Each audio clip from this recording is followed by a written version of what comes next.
A welcome sight appeared on the horizon. A white flag and a militia supposedly there to rescue a beleaguered batch of pioneers rode towards their fortifications. For days they had circled the wagons to repel a siege, having already lost a few of their number. The leader of the militia negotiated with the pioneers, requiring them to relinquish their weapons and separate into groups of men, women, children, and wounded. Escorting the pioneers to safety, the militia pivoted at a set point and began shooting into the unarmed people. Only 17 children remained after the massacre, all younger than 8 years old. The other 120 or so lay dead at Mountain Meadows in southern Utah. Hi, I'm Dr. Joe Hall Patton, or Cypher on this channel, and this is the third episode of my Mormon history series. In working on my book about violence in the Southwest during the frontier period, I needed to add a chapter on the subject of this episode, which of course means covering the infamous Mountain Meadows Massacre. Previously, I've covered the origins of the Church of Jesus Christ of Latter-day Saints, their succession and move to Utah, formation of tyrannical theocracy, and President Buchanan's decision to finally restore order. Today, I'm finally covering all the violence of 1857 and 58, then explaining how federal control could not be established in Utah. This expedition was so haphazardly formulated and implemented that many have called it Buchanan's blunder, yet I kinda disagree with that terminology. That is mostly a Mormon legend based on a whole bunch of denialism. President Buchanan successfully replaced Brigham Young as governor of Utah, but he failed to allow the prosecution of numerous atrocities Mormons committed during this war hysteria. So it's complicated.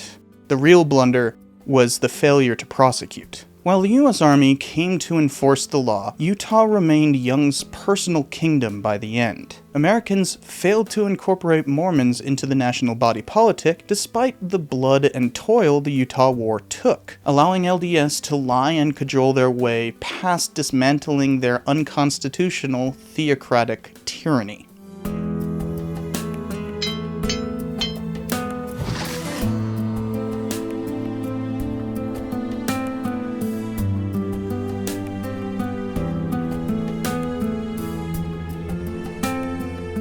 The Army could not deploy quickly. Soldiers did not depart Fort Leavenworth until mid-July 1857. By then, Brigham Young was fully aware of their mission to replace him and enforce federal laws. He remarked before they moved, "Our enemy may come to kill us, but we know that there is a God in the heavens. I care no more about the threats that are made than I do about the floating of a board on the waters. If they will let us alone, we will preach the gospel, and if they do not, we will do it, and we will build up Zion if all the devils in hell howl. Let us know that we have to build up Zion until the spirit of peace shall overrule our country." He was made fully aware during the 10th anniversary celebrations of Mormons coming to Utah, known as Pioneer Day. His council gathered, and it was carried unanimously that if Commanding General Harney crossed the South Pass, the buzzards should pick his bones. The feeling of mobocracy is rife with the states. The constant cry is, "Kill the Mormons. Let them try it." Young was determined to fight his replacement. He pretended that the army, or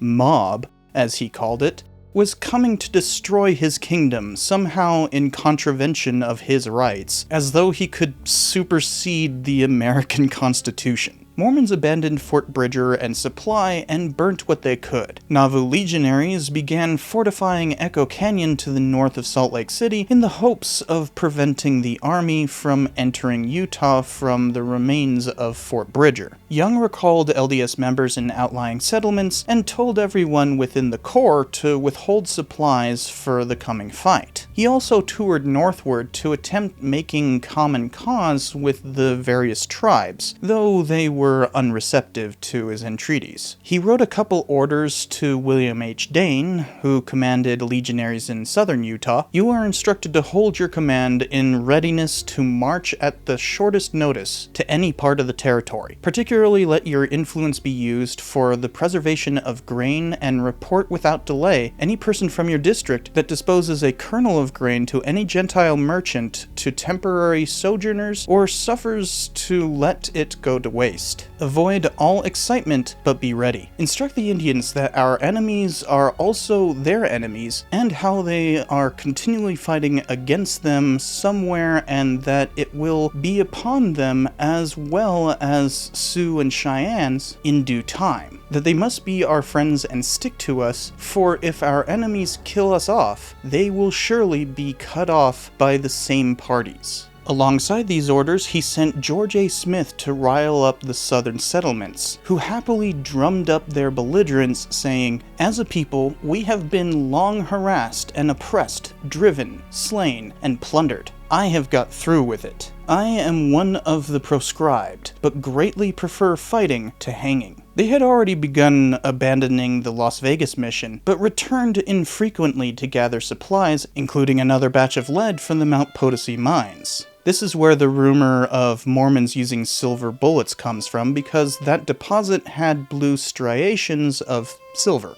Young put Utah on a war footing simply to keep his governorship.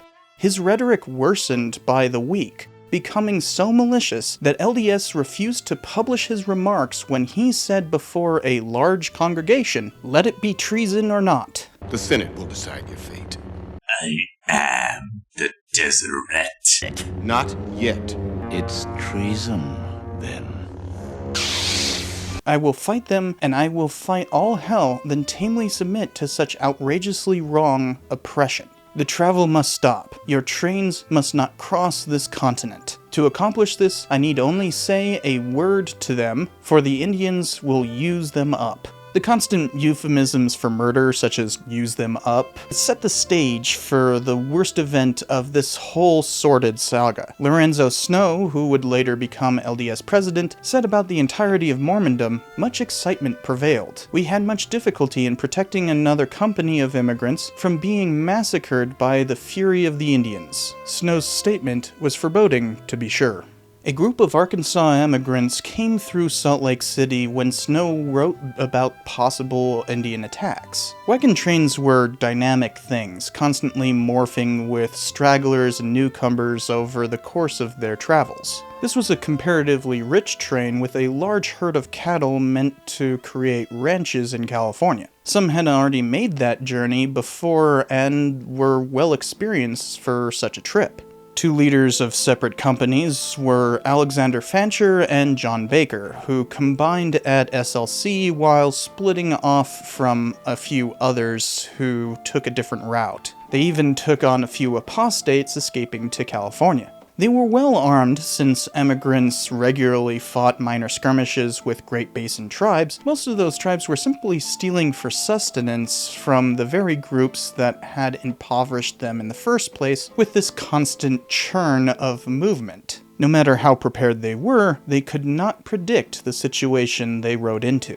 As they moved south through Utah, along the corridor between Salt Lake City and Cedar City, Mormons received them with hostility the entire way, in accordance with Young's retrenchment. The Fancher-Baker party could not purchase necessary goods, and settlements pushed them from grazing areas. The party mostly hailed from Arkansas, where Mormon apostle Parley Pratt had recently been killed. His killer was the estranged husband of a woman he had recently married as a plural wife. So the husband took revenge, and a jury found it justified. Eleanor, the wife, told Young of this on August 1st. So this was likely too late to affect the Fancher party, but there is a possibility that they got more hostility from Parley Pratt's murder. There was already enough animosity thanks to George A. Smith's provocative trip south, so the belligerents they faced ultimately came down to Young's belligerents. As the train went from town to town, they incurred more and more enmity as they sought supplies and pasturage.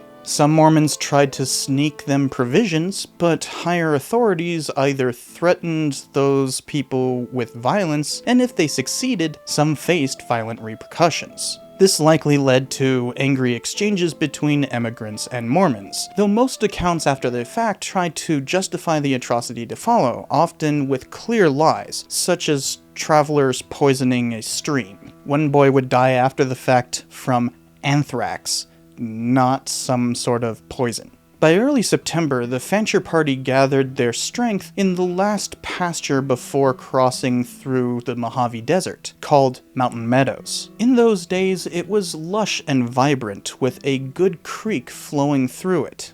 An 1863 flood transformed the meadows into ruddy scrub brush and a deep gash for a stream bed. Some would claim that the transformation was a curse for what happened to the Fancher-Baker party while they rested upon its grasses. Stake President Isaac Haight assembled a meeting in lieu of Cedar City's Sunday services on September 6th to decide what to do about these purported indignant interlopers. Perhaps some emigrants made threatening remarks in response to their rejection, but such claims only come from murderers excusing their crimes. Haight noted, "They have followed us and hounded us. They come among us asking us to trade with them, and in the name of humanity to feed them. All of these we have done, and now they are sending an army to exterminate us. So far as I am concerned, I have been driven from my home for the last time. I am prepared to feed to the Gentiles the same bread they fed to us. God being my helper, I will give the last ounce of strength, and if need be, my last drop of blood in defense of Zion." Cedar City decided to recruit local Paiutes to attack the train, adhering to Young's frequent allusions to doing exactly that. They sent John D. Lee to gather warriors for the raid, since he ran a nearby farm for the tribe at Harmony. Paiutes and Mormons with painted faces attacked the Fancher party the following morning. Emigrants circled and chained the wagons, forming a defensive perimeter and digging a hole to protect the women and children. These defenses were successful, and the raid deteriorated into a siege. Another Cedar City council sent James Haslam to ride as rapidly as possible to inquire about Young's instructions, though no copy of this letter remains today. He arrived on Thursday, September 10th, and left the following day, with Young's reply, "In regard to the immigrant trains passing through our settlements, we must not interfere with them until they are first notified to keep away. You must not meddle with them. The Indians we expect will do as they please, but you should try and preserve good feelings with them. There are no other trains going south that I know of. If those that are there will leave, let them go in peace." While Young directly opposed legionaries killing emigrants, he left open the possibility of Paiutes using them up, as he was so fond of saying. Nonetheless, Haslam's ride took too long, and things had changed down south. Under cover of darkness, Fancher sent 3 riders to seek help from the very settlers who had initiated this. The riders never reached Cedar City, for the escapees ran into a legionary patrol. The patrolmen murdered one and chased the other 2 back to the fortified corral. Now the immigrants knew they had been betrayed. In a couple of days, they sent another group of 3 to escape, hoping to ride the 400 miles southwest to Los Angeles with a note to get help, but they never arrived. For almost a week, those within the corral desperately fought their besiegers. Haight met his legionary superior, William H. Dane, at his Parowan house, sitting upon a tanning bark, where they decided, as Lee later claimed, "It is the orders of the president that all the emigrants must be put out of the way. President Haight has counseled with Colonel Dane, or had orders from him, to put all of the immigrants out of the way. None who are old enough to talk are to be spared." The die was cast. John Higbee gathered more militia and commanded the field. Most Paiutes had likely left after such a protracted siege. Mormons of southern Utah would perpetrate the massacre. Friday, Lee rode toward the corral under a flag of truce. He convinced them that they had to disarm and march in separate groups of men, women, and wounded back to Cedar City in order to avoid Paiute wrath.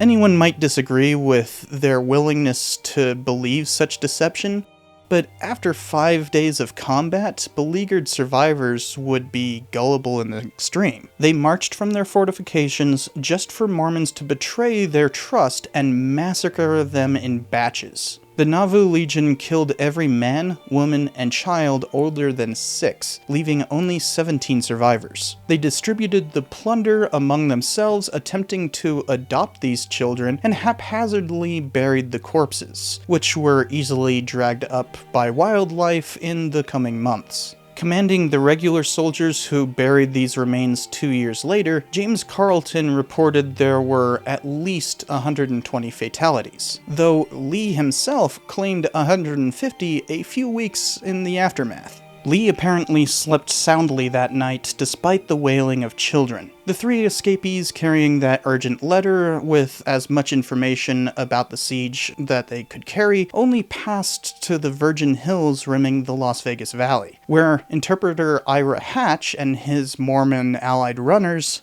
hunted them down. 100 miles north along the Old Spanish Trail, Pavance besieged another company of emigrants known as the Duke's Turner Train, apparently without Mormon input. That train circled up the wagons and managed to repel the Pavance and escape. When they made their way across the massacre site, Mormons forced them to hide and then robbed the train blind upon the Mojave. Lee rode north to inform his adoptive father, Brigham Young, of the happenings to the south, but changed his story to completely blaming Paiutes. Californians learned of the massacre once the Duke's Turner train arrived. Angelinos gathered in the square proclaiming, "We hold ourselves ready at all times to respond to the call." No such vigilante raid emerged, but they stood ready. California was willing to invade Utah over this, and they had overwhelming numbers. The only remaining federal official in Utah, Indian Agent Garland Hurt, learned of the massacre only 4 days afterward. Some Paiutes had traveled through just beforehand after having met with Young, and when they came back they boasted of having driven off all his cattle and explained the events. Piecing together Mormon complicity, Hurt knew he needed to flee the territory, for indeed, legionaries were willing to hunt him down to keep the secret. That Utah militia surrounded Spanish Fork and attempted to prevent his exposition by arresting him.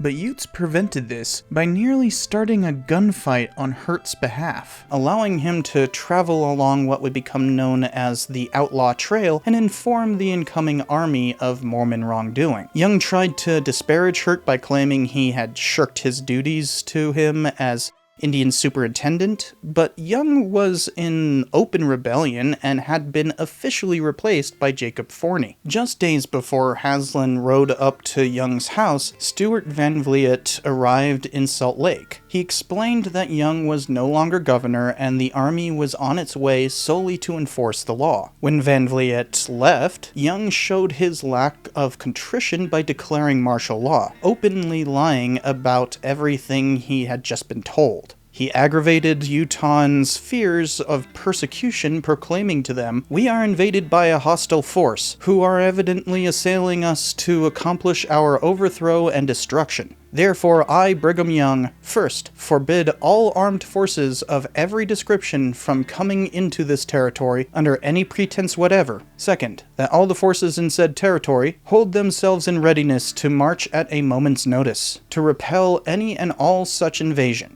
Third, martial law is hereby declared to exist in this territory from and after the publication of this proclamation, and no person shall be allowed to pass or repass into or through or from this territory without a permit from the proper officer." Until this point, Young arguably had not yet actually committed treason, but this was clear sedition to the point of insurrection. That it was only 4 days after the Mountain Meadows Massacre and specifically called for militias to ready themselves to prevent military and emigrants from entering the territory was damning, to say the least.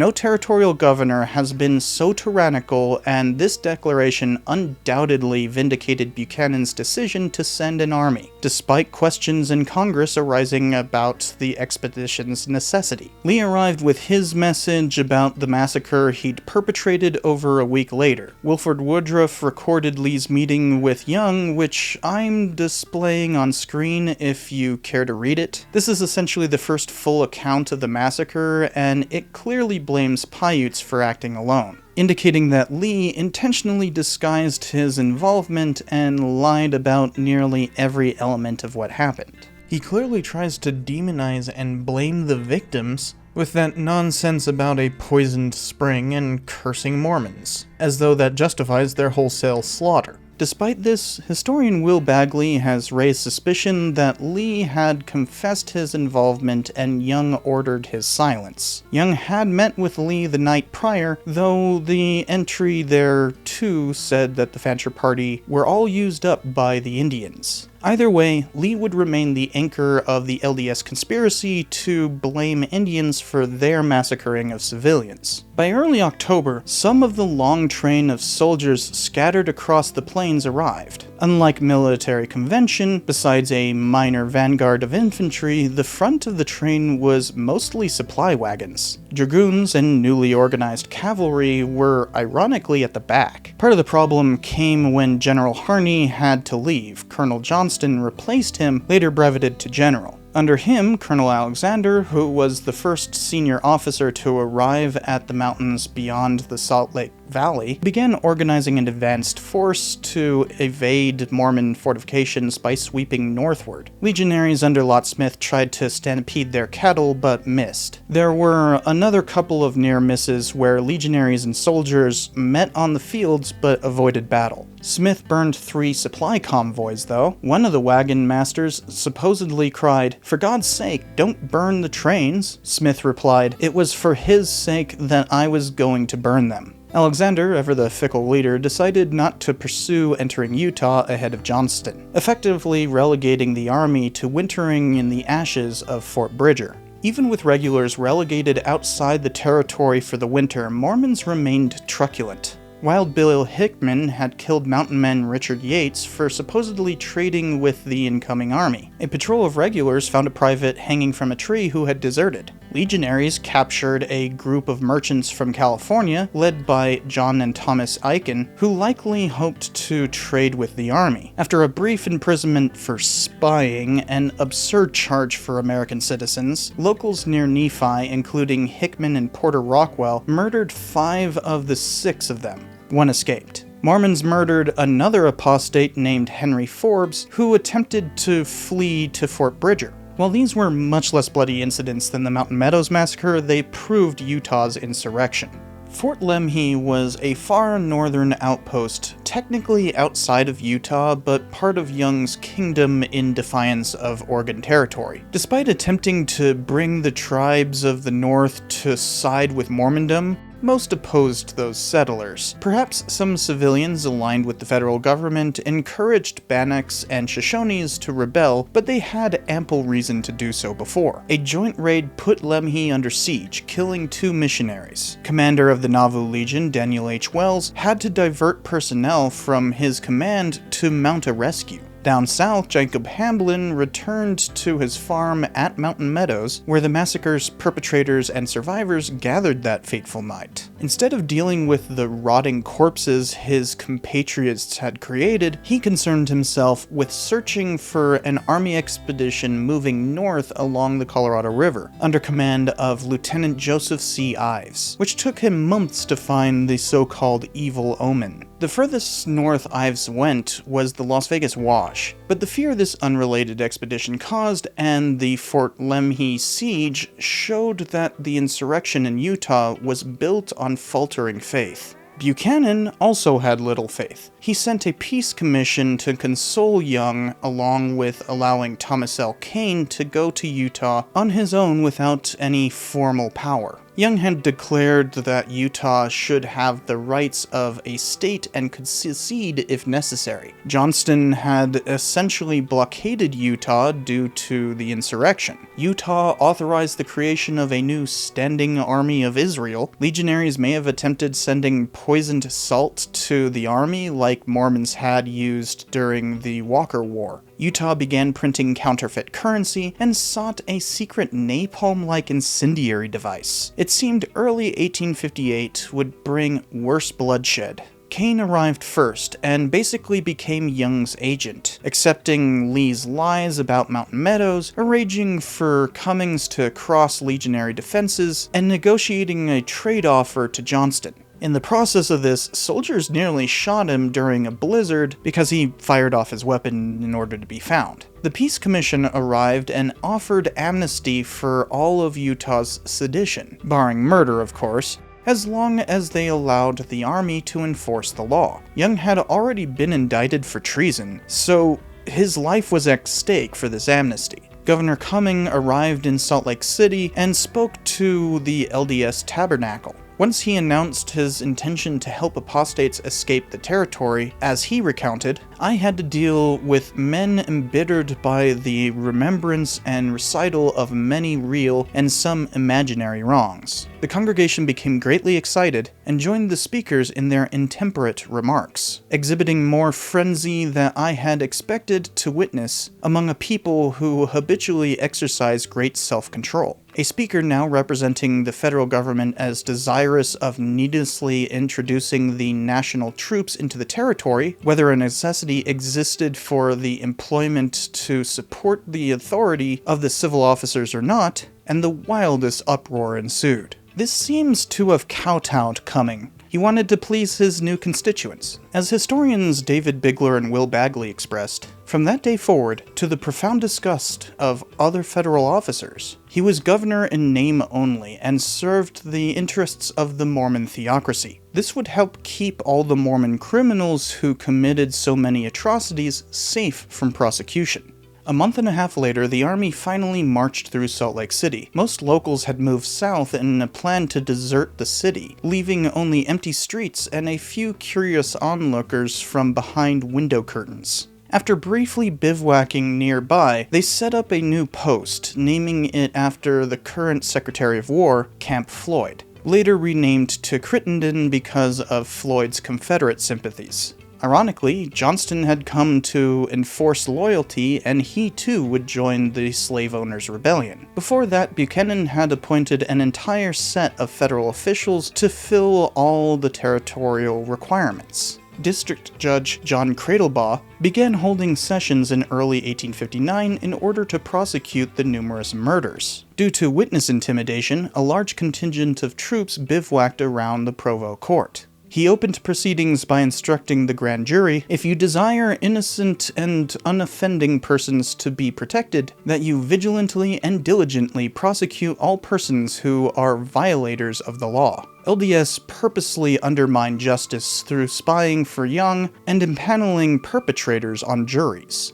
The Utah legislature even changed Cradlebaugh's jurisdiction to the far west, though that could not go into effect until later that year, effectively placing a time limit on his investigations. Constabulary troops were necessary given Mormon truculence, but Mormons pretended that this was religious persecution. One man attacked them with a pitchfork, and a soldier beat him back with his buttstock. A probate court indicted the soldier, and then vigilantes murdered him after he arrived in Salt Lake City. Yet Young claimed it was some outlaw shootout. Despite probate courts being unconstitutionally empowered to prosecute criminal cases, they did nothing of the sort.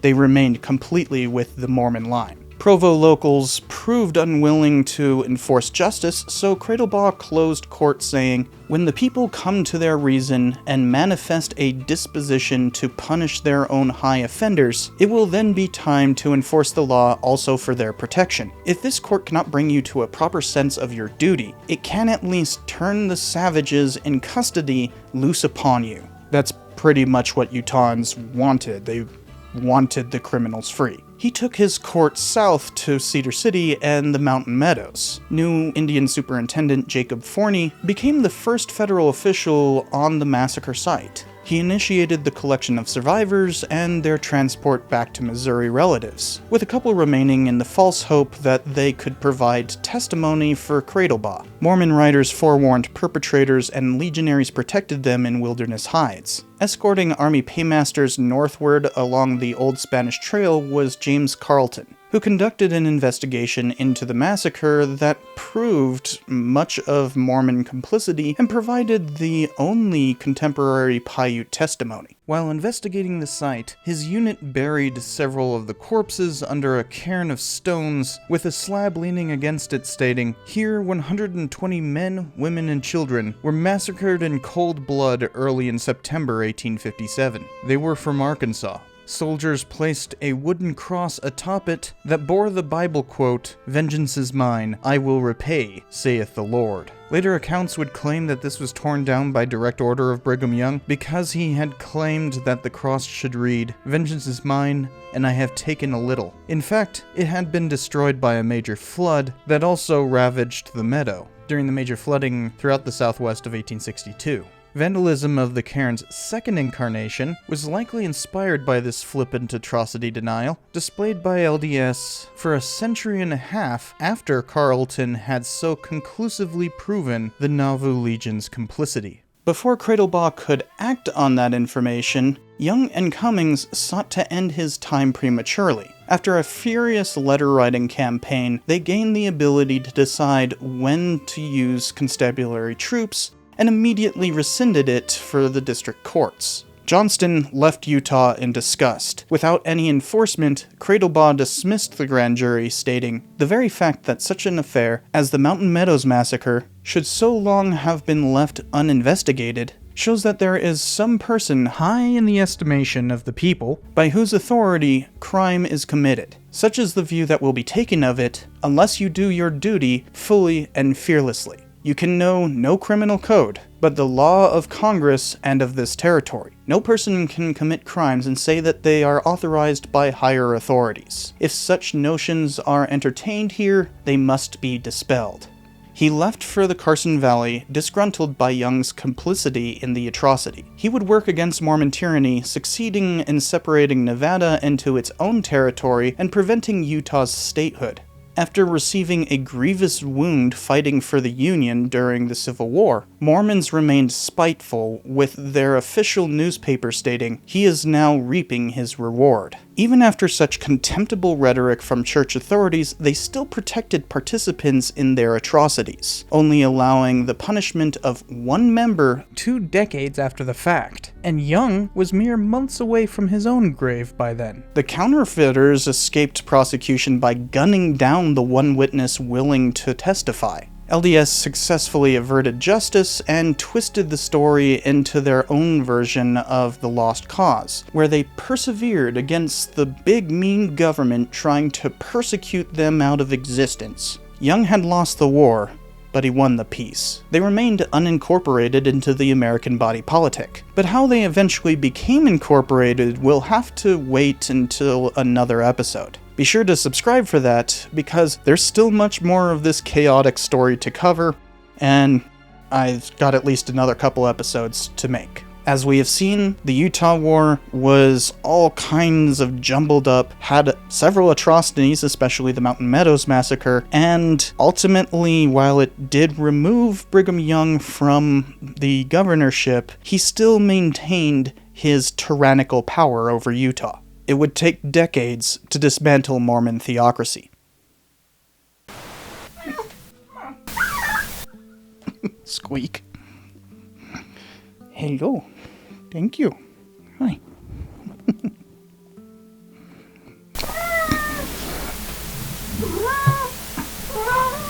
I have a kitty. I have a kitty. What are you gonna do? What are you gonna do? Meow. For the coming fight. Meow. Meow. Columbus wouldn't sail the ocean blue for another couple of centuries after you were dead, so quit complaining. Meow. Wow. What are you gonna do? What are you gonna do? What are you gonna do?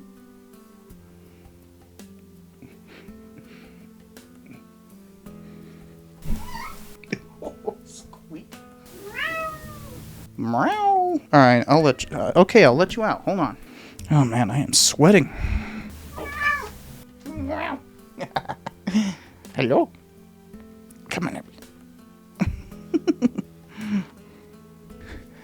By the way, if you want to get a shirt commemorating the existence of King Richard I, who apparently doesn't want to stay still, I'm talking about you. You can get it on my merch shop. To Carson Valley, he left for the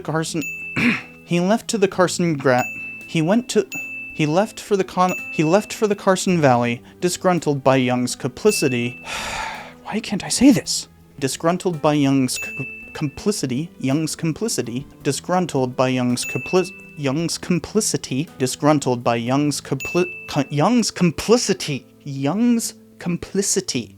Why is that so hard to say?